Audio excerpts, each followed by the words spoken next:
Maybe we should call the show "We're Running Out of Friends" today.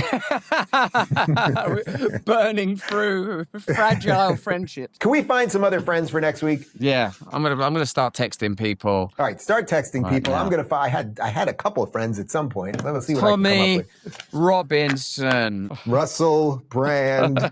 I'm already on it, Dave.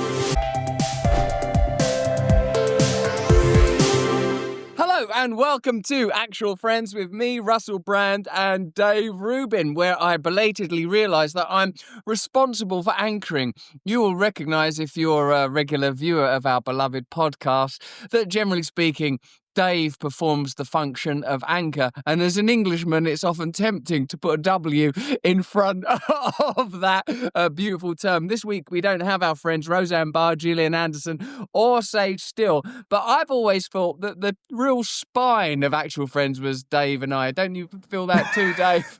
No, thank God we've finally got those people off our back. But Russell, I hate to do this for you as the usual anchor of the show. I have to make a quick correction. You called her Gillian Anderson, not Gillian Michaels. Gillian Anderson, if I'm not mistaken, was the woman from X-Files, right? Wasn't she? She was in X-Files. I don't know that we've done, maybe you're doing a side gig with her. That's possible. But the one we've done it with is the noted lesbian with abs, Gillian Michaels. Do you know, no wonder she's reluctant to participate in this. The first week, I dishonoured her by saying that she was married to a man. Now I can't get her last name right. I mean, yeah, you're right. It's Gillian Michaels. I follow her on X. I'm interested in her career, her great work in particular around vaccines. No, listen. It's always a pleasure to work with you, my good friend David Duchovny. It's the double act that we've been absolutely longing for.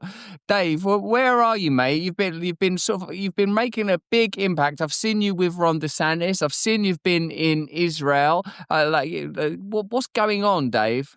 Well, you can see I'm back home finally. We've been traveling a lot, and it's really nice to be home and see the kids again and try to get to something normal. And I took my jacket off for the show. I thought Russell always wears these open shirts. I'm not gonna just do that. Why?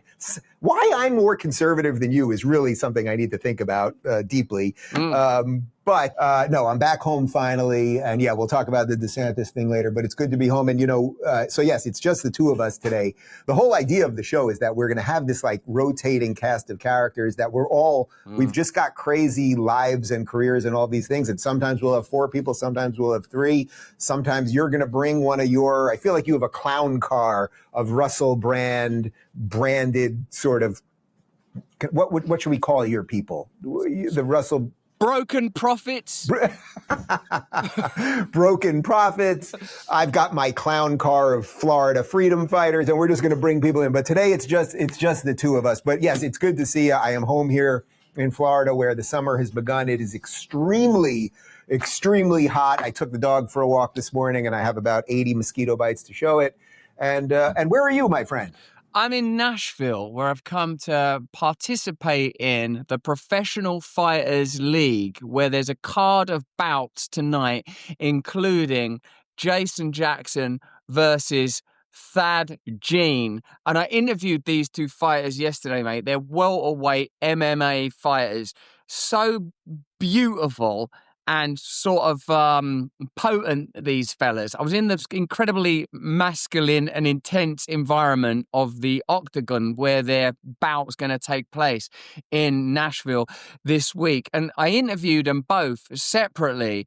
And what's really mad about talking to fighters is you realize, look, think about our show. In a minute, we're going to talk about a variety of complex topics. We're going to talk about the rioting in LA. I'm going to bring up Greta Thunberg's recent endeavors and encounters in the Middle East. We're talking about the conflict between Simone Biles and Riley Gaines. And what's interesting, I think, about actual physical combat is instead of it being sort of these diffuse ideological challenges, it's mano a mano.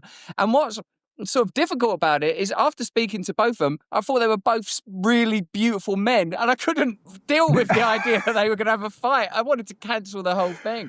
Wait, that's funny. So you chat with them, I assume separately, or was it together? Separately. It was separately each one. So you kind of like both of them. Did you walk away being like, I kind of do want this guy to beat this guy? Or it was just like 50-50, I respect them both and we'll see what happens. Did you have any inkling? Jason Jackson brought up the fact that he keeps chickens, and he was so sort of boyishly enthusiastic about these chickens, and like also that he fights to feed his family. Then this guy, Fad Gene, he was really passionate about the Lord and had a youthfulness to him. And like honestly, in the back of my mind, while I was interviewing him, I was like, these guys can't fight. They shouldn't be fighting. Why can't they just get along? Obviously, they're MMA fighters. This is their entire business. But I sort of really wanted to get involved and see if I could organise a truce. And in a way, that's my position with a lot of today's stories as well. It's like, wow. So basically you're just going to take down the MMA fighting. This is like rebirthed religious Russell Brand. You're going to meet with fighters and have them retire on air, basically. I'm ruining it. I'm ruining it like I've ruined everything. Like my friends said, like I've ruined hedonism and decadence.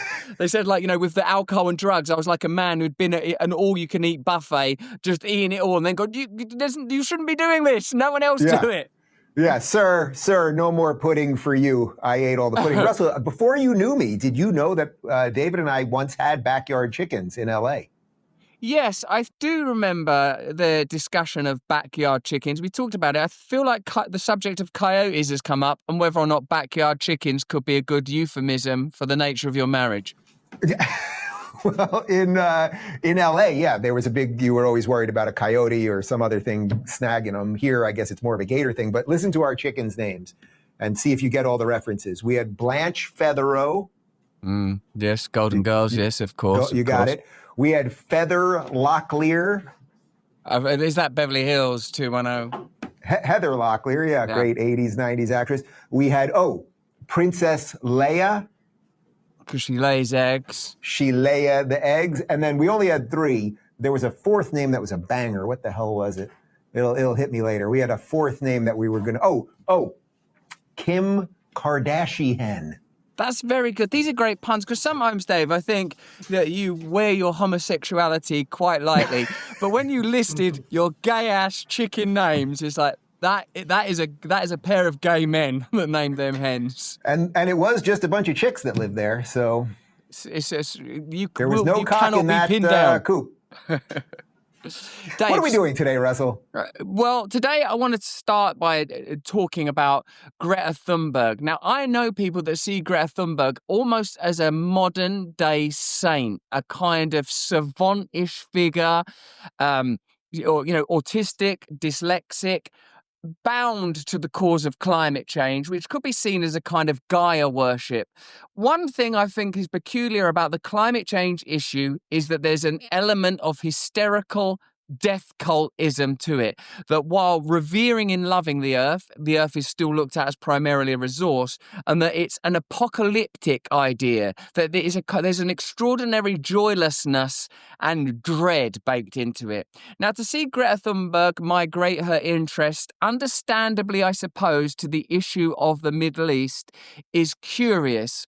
I wonder sometimes if Greta Thunberg is managed and handled by I would just say sort of who's in the background of the Greta Thunberg's iconography and ideology. You know me, Dave. I try to approach these ideas and subjects in good faith. Someone once said to me, when it comes to the subject of belief versus atheism, there are perfectly brilliant people on each side. You know, you only need to look at someone like Ricky Gervais, who's not a believer, to know that there are articulate, funny, good faith people when it comes to atheism. And I've been trying, I'm respectful to you and your position and your racial and religious identity. And I think that I wonder how we can discuss the subject of Palestine and a figure like Greta Thunberg without getting mired in the sort of the darkness that can define this that can define this conversation. Nevertheless, Greta Thunberg has been deported from Israel, where she was in protest of Israel's naval blockade to highlight Gaza's humanitarian crisis. Let's have a look at this brief clip of her. On international waters, we were illegally attacked and kidnapped by Israel and taken against our will to Israel, where we were detained. And then some of us deported, some are still there. There are very big uncertainties because it was quite chaotic and uncertain, so I don't really know what's going on. I haven't had a phone for many days. What were the conditions for you over the last few hours? they were absolutely nothing compared to what people are going through in Palestine, especially Gaza right now. This is yet another international a violation of international rights, adding to the list of countless of such, especially towards Palestinians, that Israel are committing by blocking and preventing humanitarian aid from entering Gaza. That is illegal. You know, one thing I've learned is that we've all been saying Greta Thunberg's name wrong, because I saw her say it on camera and it was more like this. Greta Thunberg! It was like that. It was kind of like a sort of a strangle. It's the kind of noise that might have come out of your backyard hens, as a matter of fact, Dave. Now, I wonder here, can you accommodate the idea that Greta Thunberg is a well-intentioned individual? Do you feel that she's been exploited? And what do you think what about this protest stroke publicity stunt do you agree with? And what do you think is beneficial? Do you think this can advance the process of peace in that region? Or do you sort of have a very cynical view of Greta? Sure. Well, first I would say I can't speak to her intentions, but what I can say is that the road to hell is paved with good intentions. So if I was being as widely generous as I possibly could be, let's say her intentions are good, it doesn't mean that the output is good. But before we do her, I think that you just illustrated perfectly why I love you so much, Russell, as a human and as whatever it is that we are as public people, because the way you preface this whole thing was perfect. There's the climate version of this that she got really involved in, that of course we all want the earth. It's all of our home, at least for now, till Elon gets us off this mortal coil. And of course all of us want it to be as healthy as possible, and we want our children to breathe clean air and have clean water and all of those things. The fight usually is about how do you fix these things. And I would also say, and you sort of got to this, sort of the virtue signaling around it. You know, if you take like a certain person that lives in like Los Angeles in Beverly Hills that, you know, recycles perfectly and everything else, it's like they can do all that and feel very good about that, and that's just fine. But, you know, India and China are industrialized nations going through what we went through 50 years ago that put more coal and CO2 and all the stuff out into the world, and who are we to say that they shouldn't? So there's all these inequities. You know, it used to be in the 1970s, cover of Time magazine, we're going through global cooling, AOC 12 years ago, or 6 years ago, saying we have 12 years to live. So I think we should just kind of like put all that stuff aside for a moment, that most of us agree on like the broad, we would like the earth to be nice. I would say the grifter part as it pertains to Greta is that it's pretty clear to me that most people, and definitely the culture, at least in America, has moved on from the climate hysteria. And because of that, she's just trying to attach herself to another hysteria. And I would say it's an equally flawed hysteria. It's interesting because, you know, she could have, if she really wanted to go to Gaza, the easiest way to go to Gaza is you would just fly to Cairo, and then you could take a car. And I've done this. I did it the other way. I went years ago in 1997 when it was a lot safer to do. I went to the southernmost tip of Israel, and you could go into Sinai. And then Sinai, it took about a 12-hour car ride, and you end up in Cairo. Now, she could have, if she wanted, have gone to Cairo and driven all the way to Gaza through Sinai, except, you know what she would have found there, Russell? She would have found a big-ass wall. Look at that wall. That is the wall that separates Egypt from Gaza, because they don't want any Palestinians getting through. Now, for some reason, she never talks about Egypt, and nobody talks about Egypt. They could open that door. Sinai's basically empty, and they could let all the Palestinians in if they really cared about them. Unfortunately, they don't. So before I shut up, what would be my final thought on this?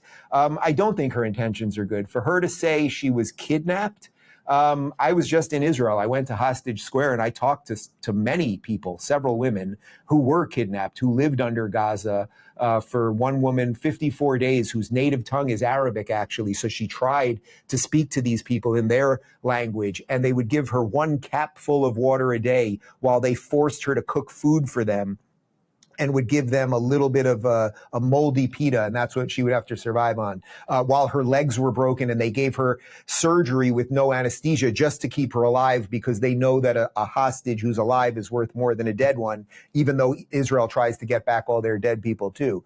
So no, I actually don't really think she cares. And again, if she did, and if most of the people that purport to care about this did, let's say Israel was the most evil country in the history of the world. Let's say that all the things that they say were true. All anyone would have to do is say, Egypt, open up the door. Sinai is about 10 times the size of Israel. Basically, nobody lives there. You could let them all in. There are apartments there that are empty, actually, right on the other side of the Gaza border.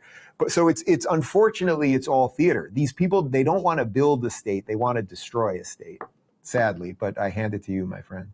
Thank you, Dave. That's a really well observed set of points, and I appreciate it. I guess, as I've sort of said, whenever we discuss this subject, whether it's via Greta Thunberg or the numerous other interfaces, I recognize that people that are not directly affected, as in tribally affected, perhaps is the best way to say it, ought to be in a role of trying to facilitate advancing the conversation. And certainly your geographical and political points about the role of Egypt and that border seem pretty relevant. And I'd obviously love to know what everyone watching our podcast thinks.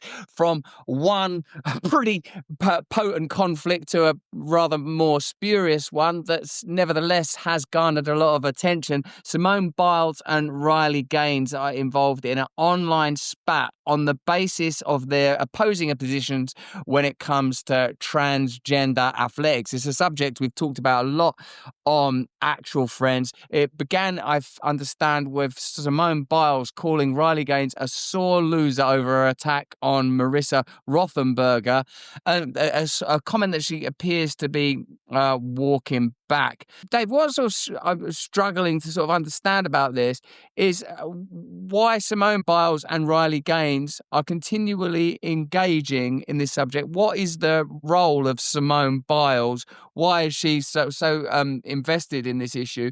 And how does it continue to be a leverage point in the culture war? You sort of mentioned earlier that something as significant and literally globally impactful as climate change has come off the agenda, I suppose, due to the shift in political power in your country, our country, if indeed I am accepted as a resident. You're here. Stop saying it. It's yours too. I love this country. Until Trump comes gets you. So why do you think this continues? Like one can see how, for example, the issue of Israel-Palestine is a perennial subject for conflict, is an excellent way to keep people divided, is a good way to keep the sort of like the kind of cultural temperature high. But with the transgender debate, with the edicts being made both in my country and yours that are sort of clear acknowledgements of biological sex that hopefully include the idea that, of course, people will continue to be compassionate. Why do you think that someone like Simone Biles continues to leverage this subject, mate? Yeah, so let's try to do this in the most non-political way for a second. You have two beautiful young daughters, and now you also have a young son. I have two sons. So the version that I'm going to grow up with is the chances that my sons are going to be playing sports one day and that there's going to be a girl who transitions, whatever you want to call it, to male and then suddenly is beating all the boys in sports. We all know that's completely absurd. So in my personal life, I will not have to deal with that. But just let's for a second, before we do the political part, just you as a father, Russell, I've met your daughters. They're awesome. They're great kids. You guys are doing an incredibly bang up job. So are either of them playing sports yet? Yeah, they're like messing around with soccer some, and like they're getting into, American sport. That's what's interesting for me. Is like, I'm worried about them transitioning into baseball instead of cricket, transitioning instead to football instead of soccer, basketball instead of rounders. We've run out of British sports. Wait, that's actually hilarious. You've moved to Florida, and now your biggest fear, this is how good Florida is, your biggest fear is that your kids are not going to play cricket, they're going to play baseball. I hate to tell you, the cricket thing is past, man. There's no cricket in your future. But joking aside, so your daughters are playing soccer.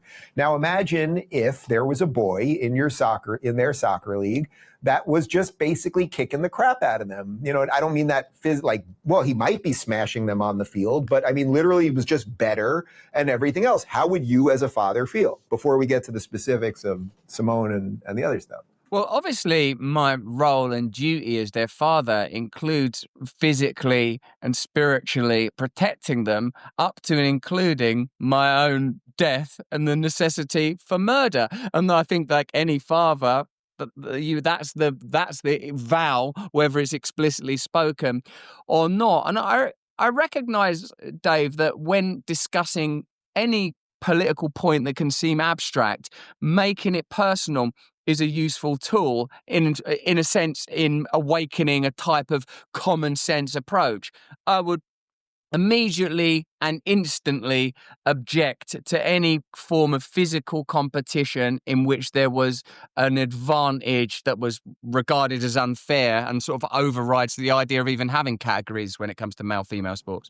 Right. So, okay. So going with that, which I think most sensible people, certainly people watching this, think. So then the issue really is, okay, so then what do we do about the categories?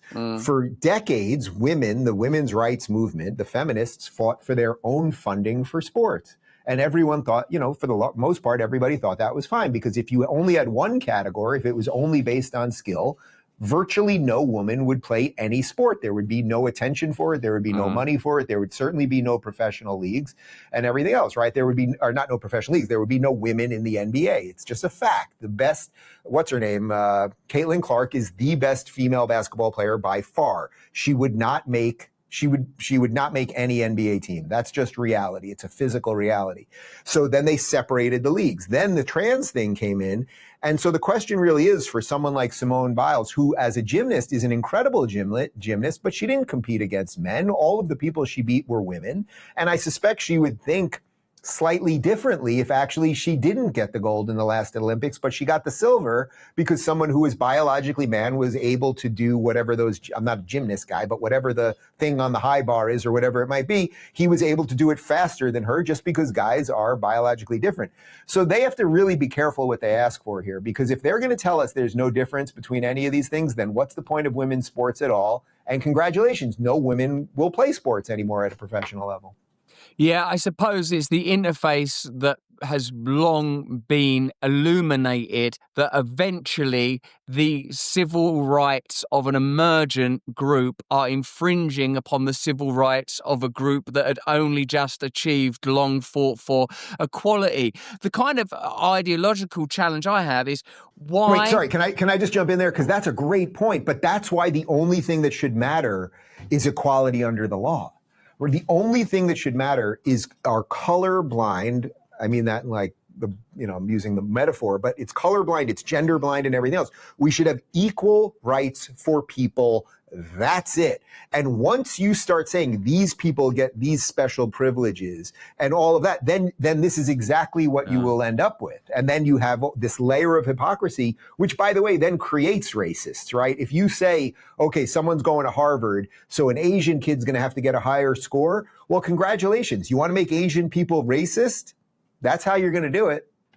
Yeah, well, it reminded, you started this conversation by using a personal and familial example. How would you want this worked out in your own family? How would you want this worked out in your own community? And increasingly, Dave, what I feel like the broader problem might be is there's too much centralized authority and power being given the role of arbitrating issues and ideals that go beyond bureaucracy and management. Government should be good at making sure trash is collected, roads are maintained, and that there's a justice system that's based on principles that are transcendent of fallible human beings. What's odd is when the culture sanctifies something like sport and says, well, this sport is essential to my identity, and I believe that I'm a woman that was born in a man's body, and now I'm a rugby player that was born in and I want to be able to express. It starts to become so sort of ancillary and so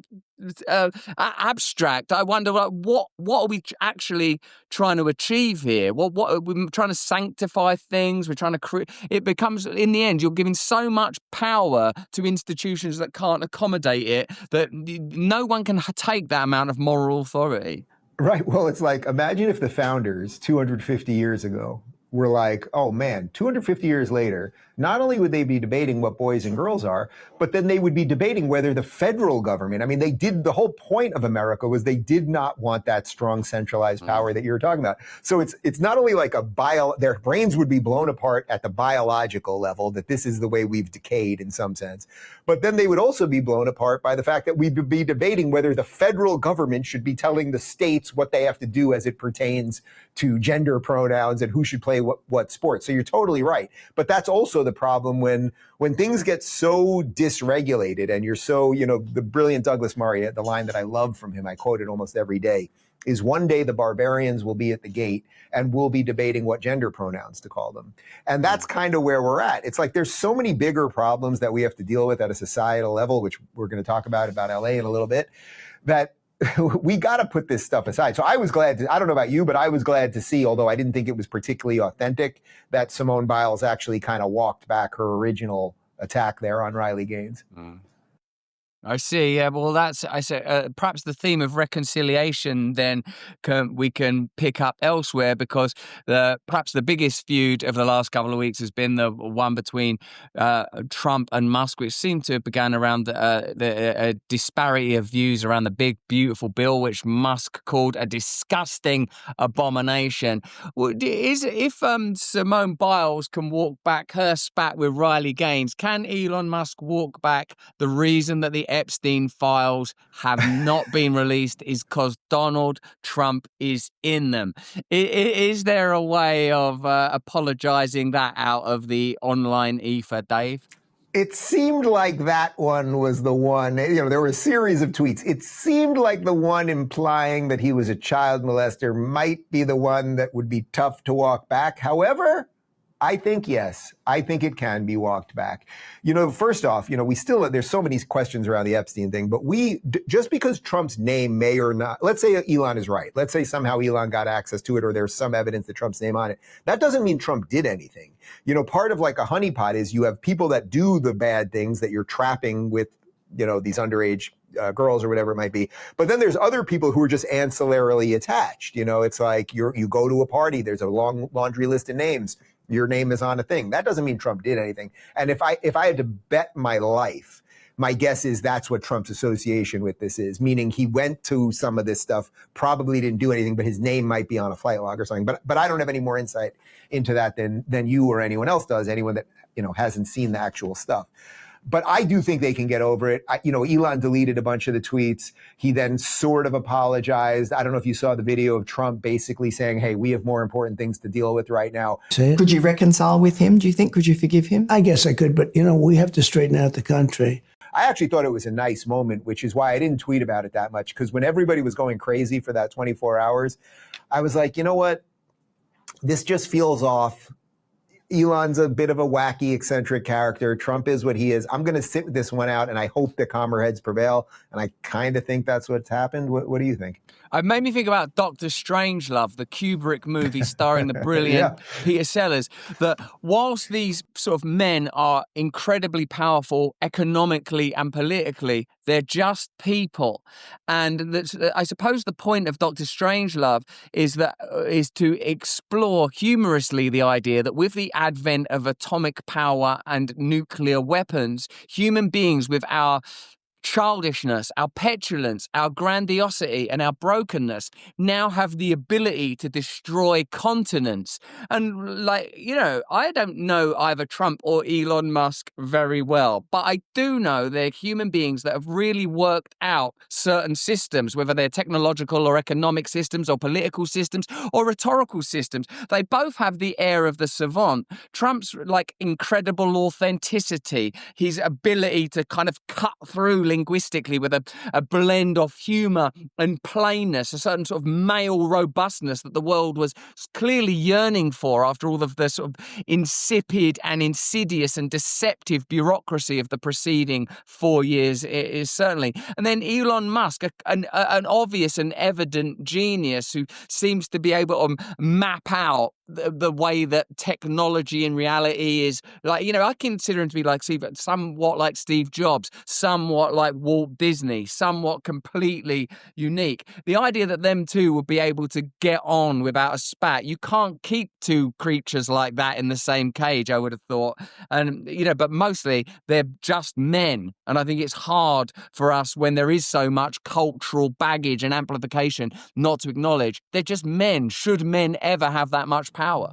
I think that's a great point, right? They're humans in the end. We all have these avatars of them in our mind of what they really are, but they have their own soft spots. They have their weak spots. They have their strengths. They're trying to do this. And again, that's why I was just like, I see because I saw suddenly on Twitter or X, I saw all of these people go into their partisan camp. I'm Team Elon, I'm Team Trump. It's like, you guys have been working together for 6 months or a year at this point. We basically, it's more than a year actually, we basically saved the country, I think, and maybe the Western world through this alliance. So I'm just not going to partake in the madness. So I do think things are going to be okay. I think you're going to see them at the Oval Office together, and I think everything's going to be just fine. Well, with that, my actual friend, I will hand over your full responsibility and stewardship for this magnificent podcast to you, because I want to know what you feel about Los Angeles. Like, we both from there. In a way, we're both refugees from there, migrants, legal and otherwise, from California. Dave, I don't understand actually what's happening with the sort of the ICE arrests, with the resistance, with the opposition, and with how it's escalating. Will you explain it? Well, why don't we, before we do any of that, let's just throw to a sordid chaos.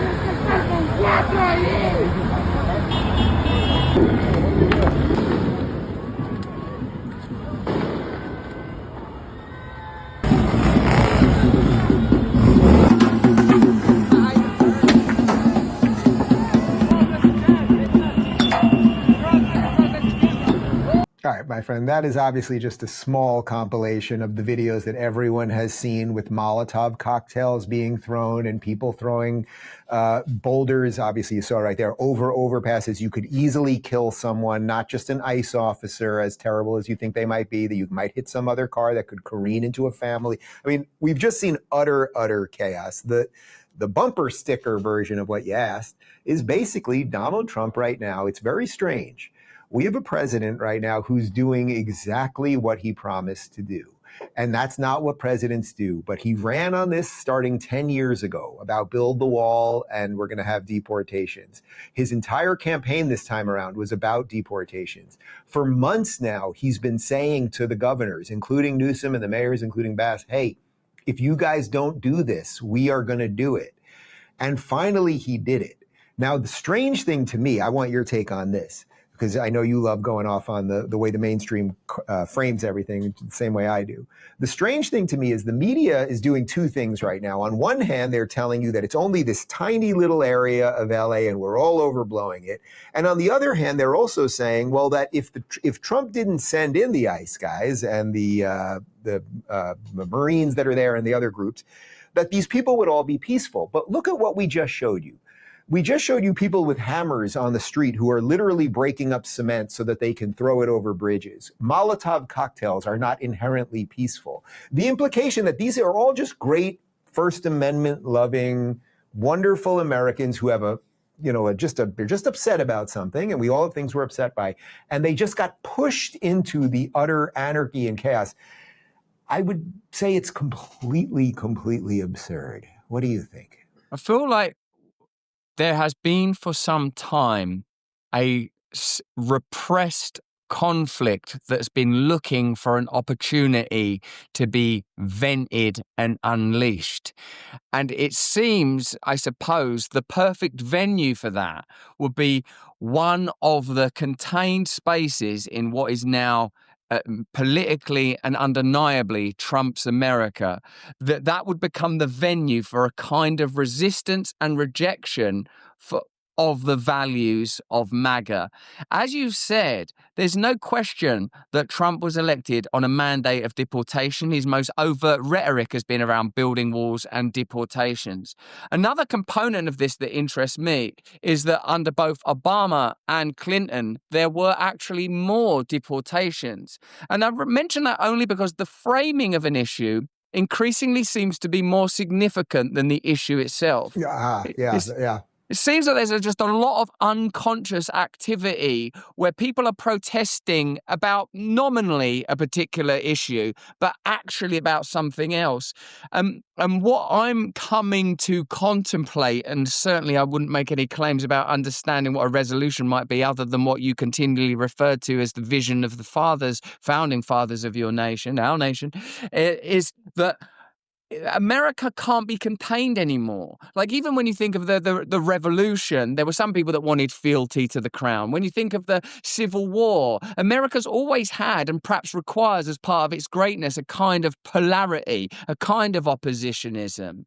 And when it comes to the sort of the issue itself, does Donald Trump and the current Republican Party have a mandate for deportation? Undeniably, yes. Can you have a nation without borders, without an included and excluded population? Probably not. Are there complex historical and geopolitical reasons for what America is, where the line is drawn, the line crossed us? All of those ideas that are sort of seeming to sort of unpack and unfurl in this debate. And it's weird, isn't it, Dave? Because somewhere, I guess, along the line, you have to pick a side. Like, if you're going to have sports that have divided categories, then you're going to have to stay true to that. If you're going to have a Middle East that's been carved up by various imperialist interests over centuries, then you're going to have to recognize that comes with complexity. If you're going to have settler colonies, whether that's Israel or the United States, and colonial powers, whether that's the UK or Portugal, that comes with devastation. It comes with war. And now what I feel is happening, Dave, is the very fact that information moves so quickly, accumulates so quickly, is I think that the system is struggling to accommodate its own values, because people, you can't deny that Trump was elected on this basis. You can't deny that deportations happened under Obama and Clinton. So what is the fight really about? Isn't it ultimately California saying, we want secession, we want California not to be part of Trump's America? Oh, God, you said so many things there. Can you imagine if a conversation that had even 1/10 of what you offered up there was ever on CNN, how different this all could be? And that's the media part that I'm still always focused. I'll address some of the things you said, but the level of which they analyze this stuff is so dim. And you said probably 6 things that were so much deeper than you ever get on any of those things. So a couple things there. Well, first off, do you know James Lindsay by any chance? Have you ever had James Lindsay on? No, but I know he's had a spat with someone that I care about, maybe JP or someone. Probably not Peterson, but he gets into it with some people online. But James has really been one of the, I would say, for over a decade now, one of the real architects of exposing wokeness, really, before we all called it wokeness. And one of the lines that he says a lot, I'm not sure if it's from him originally, one line that he always says is, the issue is never the issue, the revolution is always the issue. Meaning, so you just brought up like 10 different things right there. And so what we're seeing on the streets right there, none of it really makes sense. You have all of these, and this is sort of like queers for Palestine versus queers in Palestine. You have a series of, and this was the danger of intersectionality. You take all of these people with their either legitimate oppressions or their perceived oppressions, you combine all of these things, you take some historic complexities as it might pertain to land or slavery, of all these things. And then also you tell people through the media that fundamentally Western civilization is bad and all these things. And then the algorithm just depresses them. TikTok teaches them all sorts of bad things. We have no idea about bots and all the rest of it. But basically everything that you mentioned there leaves us with this toxic stew. So to whatever extent any of the issues might be legit about what do we do with illegals, and that you could make a perfectly moral argument. There's a difference between a woman who's been living here for 30 years illegally, but has been law abiding and been a good member of society and paid taxes and blah, blah, that you can make a distinction between that person and a criminal. That person is still illegal, though, and Trump did say he was going to deport the illegals. But unfortunately, we can't get to any of that nuance because the media and the culture at large doesn't let us get there. So I would say, all of that aside, this is a very black and white issue for me. We all have pet peeve issues, right? Like, I'm sensitive to certain things culturally and politically that you maybe aren't. You're sensitive to things that I'm not, let's say. But at the end of the day, if you live in a country, that country must be able to defend itself. And it must be able to defend law-abiding citizens. And you cannot allow for this endless chaos on the streets. And that's what they want. And that's what they have basically brought in. We don't know how many of these people are illegal. We don't know how many of them are homegrown, which I think is going to be a way worse scenario, because you can't deport people who are just, actually bad actors if they're legal citizens. So there's so many layers here. But the idea that somehow this is only in a small, I saw Rachel Maddow, I don't know if you saw the video. It's just a small group of people in a very specific part of downtown LA, as if that's okay. It's like, and Jimmy Kimmel did the same thing. And it's like, Jimmy, when they show up to your $30 million house in Hermosa Beach, we'll see how you feel about that. And that really is the problem. You either live in a society with people who are a little bit different from you, but we all agree there are basic laws that you have to abide by, and you can't kill people and destroy property because you're pissed, or you don't. And that's why I'm so proud, and I know we're going to throw to a video of DeSantis in a little bit, but I'm so proud to live in this state right now, as you should be too, my friend.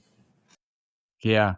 I've seen this clip already, but I really would love to discuss it with you. All right, so let's just throw to this. So I had DeSantis on yesterday. And we also have a policy that if you're driving on one of those streets and a mob comes and surrounds your vehicle and threatens you, you have a right to flee for your safety.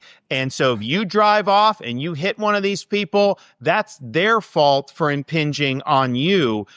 You don't have to sit there and just be a sitting duck and let the mob grab you out of your car and drag you through the streets. You have a right to defend yourself in Florida.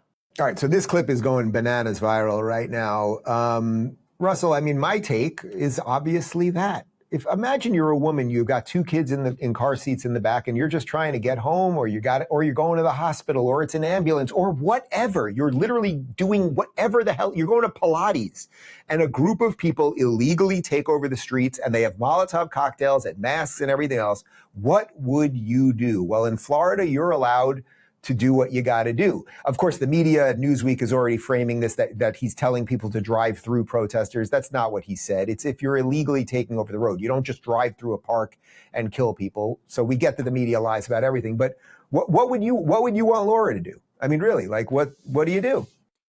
I'm telling you, mate, like one of the moments where I suppose I had to recognize that my presumed alliances with people that would once have been called with the left were being questioned and possibly even abandoned was when in my country, Extinction Rebellion, whose goals and targets I would of course agree with, I do believe that fossil fuel companies and energy companies have favorable and cozy relationships with government and are probably undoubtedly irresponsible in the way that they conduct their business when it comes to respect and love for our planet, that they cut corners, that they denigrate and relegate. But I'm telling you, when they started doing protests in the UK where they blocked off roads, and I saw in general working class people who were trying to get to work go, listen, get out of my way or I'm going to run you over. There's some sort of, I don't know if it's class consciousness or where I'm from or what it was, but my natural affinity is with, like, if your mode of protest annoys people that you need to have on board with you, that you need to align with you, then you're off track, man. And it's like you can't have the presumptuousness and the haughtiness of like, well, you'll thank me one day because I'm saving the planet. If you knew what I knew, then you'd agree with what I'm doing. And I'm telling you, like, I suppose it's a conversational device that you're deploying today, and maybe it's part of your more general style, Dave. But like, yeah, if my wife told me there was people and she's felt threatened, I'd say, put your foot down. And the same with when I'm, like, say when I have to walk through paparazzi, when I'm like, lately I've had to, go to court, and I welcome the opportunity to clear my name. Well, like with my friends, I'm like, listen, if they're in your way, we don't need to be aggressive, but just walk in a straight line. We're walking in a straight line. Like, if people put themselves in the trajectory, then they're going to feel that, immovable object, irresistible force. And like, yeah, and if it, like, you bring family into it, then the issue becomes, do you go how do you restrain it? I think that is an example of common sense governance. But in our podcast, Dave, where we're going to have to get to is like, where do we take on board, as I recognize you tried to in the example of a woman who may have been living here illegally but's paying taxes and contributing. How are we gonna somehow stop this being endless, recycled, incessant conflict? Well, that's also why it's so dangerous what they've done about lying about Trump for 10 years. Because Trump actually is not the Hitlerian authoritarian that they want him to be. But so they treat him that way. So then the next guy that comes after Trump could be much worse. Because he'll be like, look, Trump was this New York City business guy who didn't really care about the gays, and he actually doesn't really care about abortion, and that's pretty obvious. And like a whole series of other things. He's certainly not like the perfect Christian or anything else. And they're going to go, well, look, they still tried to kill him and jail him and impeach him and blah, blah, blah. So I'm just going to say, F all that and let's roll. So that's also the danger when you just make up the boogeyman out of someone that Trump, if they would have it's Trump, man. All you guys have to do is say nice things about him and he'll bend over backwards to accommodate you. So that's why it's so dangerous what they've done. But it was such a perfect example talking to DeSantis yesterday, why I'm so proud to live here. Why even just in the last couple of days, I called, I've become friendly with him, but I called my local police chief here and I said, hey, things are obviously getting a little bit weird. Could we get could you guys, because I see the cops around here often and they're doing a great job. I was like, just once or twice a day, could you just drive by? And they immediately put me on the rotation, and I've tried to know all their names. And that gets to the local thing that you're always talking about. Like, get involved with your community, because at the end of the day, everyone's got something that they're pissed about, that they want to take over a road or throw a rock over an overpass. But once you say it's okay, these people, it's pretty, they're dealing with some shit. Once you say it's okay for them, everyone will do it. And then the last thing I'll say is, just imagine if it was the other way, Russell. Imagine if a bunch of people in red hats were throwing rocks over overpasses right now. What do you think they would be saying on MSNBC 13? I don't understand where these divisions of power are. I don't understand how there is still so much willingness or resources to frame favorably civil disturbances, because I'm almost surprised that they've not bent to the way that the flow of power is going out of simple economic imperatives. It makes me wonder if there's something beyond the kind of facile objectives that I normally attribute to these institutions. They just want power, they just want money. Seems like there is something more peculiar. Right. Oh, all right, let's hold that one for next week, because they're telling me we got to stop it. That's a great point that I've been trying to figure out on the show too. Like, Rachel Maddow these people that lie about all this stuff, they cannot think they are telling the truth at this point. You talked about the good intentions, or maybe if someone's heart is good, or Greta's heart is good. I'm sort of past that. You cannot, Rachel. You make $20 million a year. I'm pretty sure if people were protesting outside your house because they didn't like you and they were burning down your car, you would want the police involved. So then the question is, what is a giant corporation paying her $20 million to do? Yeah. And maybe there is a layer. That's what you're talking about. Maybe there is a layer beneath that we really got to figure out. Maybe I guess our work is cut out for us. She could be our actual friend next week. Rachel Maddow. It's not too late. I sincerely doubt that, my friend. Can we find some other friends for next week? Yeah, I'm gonna start texting people. All right, start texting people. Now. I'm gonna. I had a couple of friends at some point. Let's see what Tommy I can come up with. Robinson, Russell Brand. I'm already on it, Dave. Good. All right, good to see you, my man. Lots of love.